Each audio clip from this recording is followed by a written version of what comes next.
امریکی صدر Donald Trump نے اقتدار کی منتقلی تک وینزویلا کے معاملات خود چلانے کا اعلان کر دیا۔ امریکی تیل کمپنیز کو بھی وینزویلا بھیجنے کا اعلان، کہا وینزویلا پر دوسرے حملے میں فضائی حملوں کا منصوبہ بنایا ہے۔ وینزویلا کے صدر کو پکڑنے کی ویڈیو ٹی وی شو کی طرح لائیو دیکھی۔ ڈکٹیٹر مادورو منشیات اسمگلنگ کے وسیع کرمنل نیٹ ورک کے سرپرست تھے۔ مادورو اور ان کی اہلیہ امریکی انصاف کی بھرپور طاقت کا سامنا کریں گے۔ ٹرمپ کا وینزویلا کی اپوزیشن سیاستدان مریا کورینا کی صلاحیت پر شکوک و شبہات کا اظہار، کہا انہیں عوام کی حمایت یا احترام حاصل نہیں۔ نکولس مادورو کی گرفتاری کے بعد مریا کورینا سے رابطے میں نہیں۔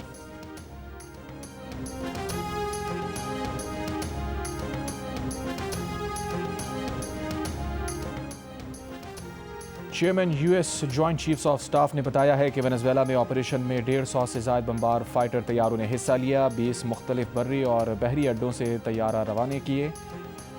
کراکس وقت کے مطابق رات 2 بجے ہم مادورو کے کمپاؤنڈ پر پہنچے۔ ٹارگٹ ایریا پہنچنے پر ہمارے ہیلی کاپٹر آگ کی زد میں آئے۔ ہمارا ایک ہیلی کاپٹر نشانہ بنا لیکن وہ اڑنے کے قابل تھا۔ آپریشن کے بعد ہمارے تمام طیارے واپس پہنچ گئے۔ امریکی وزیر خارجہ مارکو روبیو نے کہا کہ امریکہ میں نکولس مادورو پر 2020 میں فرد جرم عائد کی گئی تھی۔ مادورو وینزویلا کے قانونی صدر نہیں تھے۔ مادورو کے سر کی قیمت $50 ملین مقرر تھی۔ ہم نے وہ رقم بچائی۔ مادورو کو بہت پرکش پیشکش کی گئی تھی۔ صدر ٹرمپ گیم نہیں کرتے، جو کہتے ہیں وہ کر کے دکھاتے ہیں۔ روس، چین، ایران، کولمبیا اور کیوبا کی وینزویلا پر امریکی حملے کی مذمت۔ برطانوی وزیر اعظم کیئر سٹارمر نے کہا وینزویلا پر امریکی حملوں میں برطانیہ شریک نہیں۔ انہوں نے ہمیشہ کہا ہے کہ وہ اس بات پر کامل یقین رکھتے ہیں کہ بین الاقوامی قوانین کو نظر انداز نہیں کرنا چاہیے۔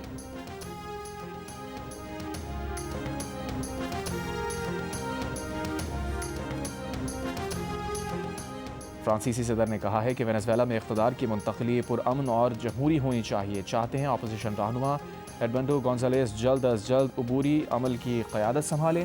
وینزویلا سے متعلق علاقائی شراکت داروں سے بات چیت جاری ہے۔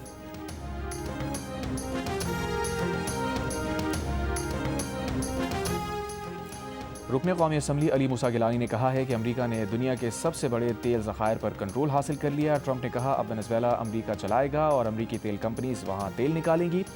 اس پیش رفت کو عالمی طاقت کے توازن میں بڑی تبدیلی قرار دیا جا رہا ہے، جس سے مغرب مشرق وسطیٰ میں تیل کی سپلائی متاثر ہونے کی صورت میں بھی محفوظ ہو جائے گا۔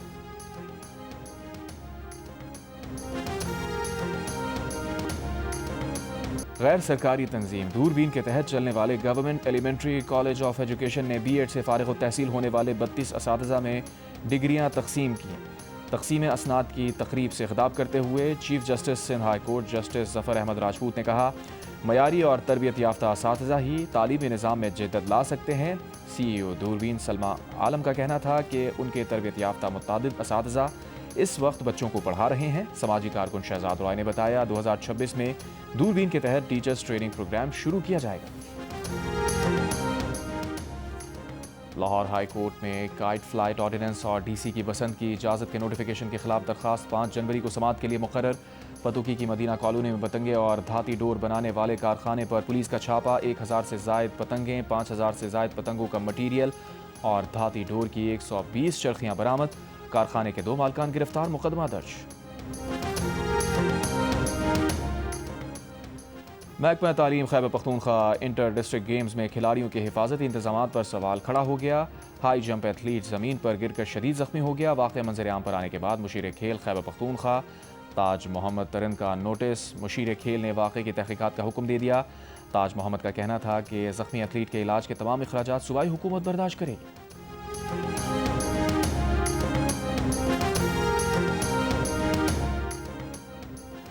گورنر پنجاب سردار سلیم حیدر خان نے کہا ہے کہ حضرت علی رضی اللہ تعالیٰ عنہ کی تعلیمات پر عمل کر کے ہم دنیا اور آخرت میں کامیابی حاصل کر سکتے ہیں۔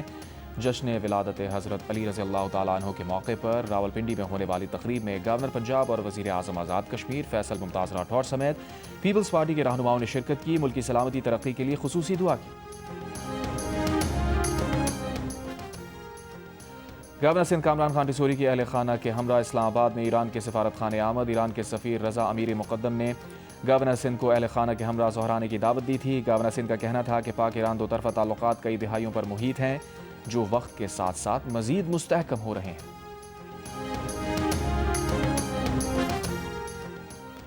نیو یارک کے میئر زہران ممدانی کا دلی کے تہاڑ جیل میں قید انسانی حقوق کے کارکن عمر خالد کے نام خط، یکجہتی کا اظہار۔ سوشل میڈیا پر سامنے آنے والے خط میں زہران ممدانی نے لکھا، تلخ احساسات کو اپنے اوپر حاوی نہیں ہونے دینا چاہیے، ہم سب آپ کے بارے میں فکر مند ہیں۔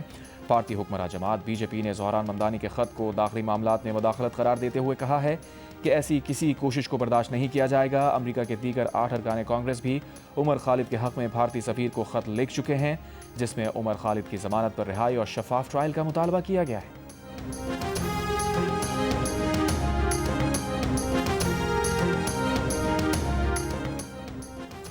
پاکستان کرکٹ بورڈ نے 7 فروری سے بھارت اور سری لنکا میں شروع ہونے والے T20 ورلڈ کپ کے لیے ابتدائی ناموں کی فہرست ICC کو بھجوا دی۔ دورہ سری لنکا میں شامل نہ کیے جانے والے star better Babar Azam, fast bowler شاہین آفریدی اور حارث رؤوف کے نام بھی شامل۔ بابر اعظم اور حارث رؤوف ان دنوں آسٹریلیا میں بگ بیش لیگ کھیل رہے ہیں۔ شاہین آفریدی انفٹ ہونے کے باعث لیگ سے باہر ہیں۔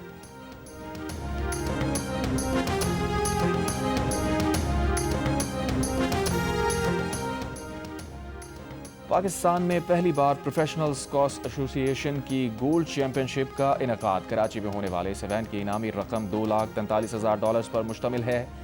6 جنوری سے شروع ہونے والی چیمپئن شپ میں عالمی اسکواش رینکنگ کے تمام ٹاپ کھلاڑی ایکشن میں نظر آئیں گے۔ جیو سپر سمیت 80 ممالک میں ایونٹ کے میچ براہ راست نشر کیے جائیں گے۔ National wrestling talent hunt programme کا آغاز۔ Secretary wrestling federation Inam Butt کے مطابق پروگرام میں انڈر 17 اور انڈر 19 کے پہلوان حصہ لے رہے ہیں۔ ٹیلنٹ ہنٹ پروگرام میں ملک سے ریکارڈ 1000 سے زائد پہلوان شریک ہیں۔ ڈاکا ریلی کا تعارفی مرحلہ قطر کے 5 مرتبہ کے چیمپئن ناصر العطیہ نے جیت لیا۔ انہوں نے ریلی کا مختصر فاصلہ ریکارڈ وقت میں طے کیا۔ موٹر سائیکل کیٹیگری میں ایجگر سینٹ نے فتح حاصل کی۔ ڈاکا ریلی کا باقاعدہ آغاز کل سے ہوگا۔ 2026 کے پہلے سپر مون کا دلکش نظارہ، چاند آسمان پر معمول سے بڑا دکھائی دے رہا ہے۔ سال کے پہلے سپر مون کو وولف مون بھی کہا جاتا ہے۔ سپر مون عام چاند کے مقابلے میں 6 سے 7% بڑا دکھائی دے رہا ہے۔ سپارکو کے مطابق یہ سپر مون کے اس سلسلے کی آخری کڑی ہے جس کا آغاز اکتوبر 2025 میں ہوا تھا۔ رواں سال کا دوسرا اور آخری سپر مون نومبر میں ہوگا۔ انتظار کی گھڑیاں ختم، BYD کراچی میراتھن آج ہوگی۔ مختلف کیٹیگریز میں ہزاروں افراد کی رجسٹریشن مکمل۔ آرگنائزر کے مطابق میراتھن نشان پاکستان سے شروع ہوگی۔ رنرز سی ویو سے گولف کلب اور پھر نشان پاکستان واپس آئیں گے۔ ہاف میراتھن کے شرکاء ایک بار جبکہ 42.2 کلومیٹر کی فل میراتھن کے شرکاء 2 بار یہ چکر لگائیں گے۔ ایونٹ میں فل اور ہاف میراتھن کے علاوہ 5 کلومیٹر کی فن ریس اور 10 کلومیٹر کی ریلے بھی ہوگی۔ اور کراچی میں مائیکولاچی روڈ پر پھاٹک کے قریب ملنے والی 4 لاشوں کی شناخت ہو گئی۔ پولیس نے مرکزی ملزم کو گرفتار کر لیا۔ پولیس کے مطابق ملزم مسرور حسین نے ہی خاتون اور بچوں کو قتل کیا۔ مقتولہ انیلا کے بھائی مصطفیٰ نے کہا بہن سے 1 ہفتہ قبل آخری بار فون پر بات ہوئی تھی۔ 30 دسمبر سے بہن کا موبائل نمبر بند تھا۔ 2 روز قبل بہن کے گھر گیا تو تالا لگا ہوا تھا۔ 2.5 سال قبل بہن کو شوہر نے طلاق دے دی تھی، جس کے بعد انیلا بچوں کی کفالت کر رہی تھی۔ بھانجی اور 2 بھانجے پڑھتے تھے۔